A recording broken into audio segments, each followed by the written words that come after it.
wasiirka wasaaradda qorsheynta Somaliland Cali Shombe iyo maarayaha wakaaladda biyaha magaalada Hargeysa Ibrahim Siyaad Yunis ayaa si wada jir ah u dhagax dhigay qalab casri ah ama laab lagu baari doono biyaha caasimadda Hargeysa kaasi oo laga hirgelin doono xarunta wakaaladda biyaha Hargeysa ay ku leedahay magaalada Hargeysa. Mashruucani ayaa waxaa laga maalgelinayaa sanduuqa horumarinta Somaliland ee SDF. munaasabadda dhagax dhigga ah ee lagu bineeyay qalabkan lagu baari doono biyaha magaalada Hargeysa ayaa waxa ugu horreynba ka hadlay maarayaha wakaaladda biyaha Hargeysa Ibrahim Siyaad Yunis oo faahfaahin ka bixiyay muhiimadda uu qalabkani u leeyahay isticmaalka biyo nadiif ah oo tayo leh bulshadu hesho. waxaana uu yiri biyaha Hargeysa imika yimaada iyo kuwa mustaqbalka iman doona aad u farabadanba waa la ogyahay quality-gooda biyo aad u fiican haddana waxa daruuriya mar haday biyihiin nolosha yihiin in mar kasta la jeegarayo maalin walba la jeegarayo halka ka soo baxayaan la jeegarayo halka ku soo dhacaan la jeegarayo halka ugu dambeeyay soosko halka qolku ka furanayo qasabada gurigiisa la jeegarayo marka waxa qorshahayagu ahaa anagoo la kaashana wasaaradda qorsheynta qaranka iyo horumarinta Somaliland in Hargeysa yeelato laab casri ah oo wakaaladda biyaha Hargeysa jeegarayso ilaahay baan ugu guuleeyay mashruuca in badan baan hawshiisa ku jirnay waxa maanta aan halkan u joognaa dhagax dhigiisii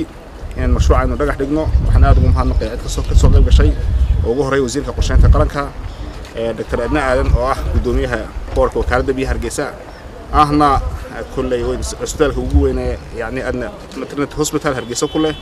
oo caafimaadka iyo biyaha iyo laabku faa'iido u leeyahay hay'adda yoon habtaada iyaguna xafladda la joogta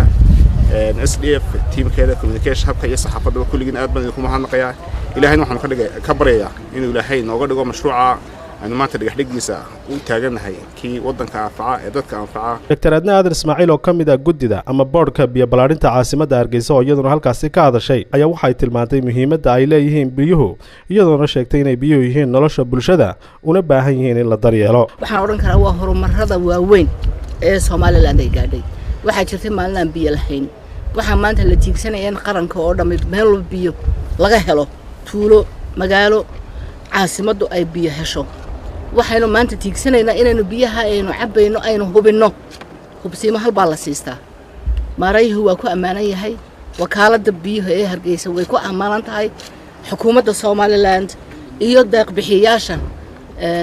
suura geliyay mashruucan inuu hirgalana way mahadsan yihiin. wasiirka wasaaradda qorsheynta qaranka Somaliland Cali Salaan Jirda Cali Shombe oo ugu dambeyntii halkaasi ka hadlay ayaa waxa hadaladiisii ka mid ahaa waxa xukuumaddan hadda joogtay uu hogaaminayay madaxweyne Axmed Maxamed Maxamuud Siilaanya ay ku suntan tahay tii horumarka waxaana tusaale marxaati ugu dambeeyay mid maxaa u dambeeyay ka la siisiyo waa shay baarkan imika aan dhagax dhigano kuma koobnaanayo biyaha wakaaladda biyaha oo kaliya warshadaha biyaha soo saara ayaan iyagana u sheegay ha ku sii tala galaan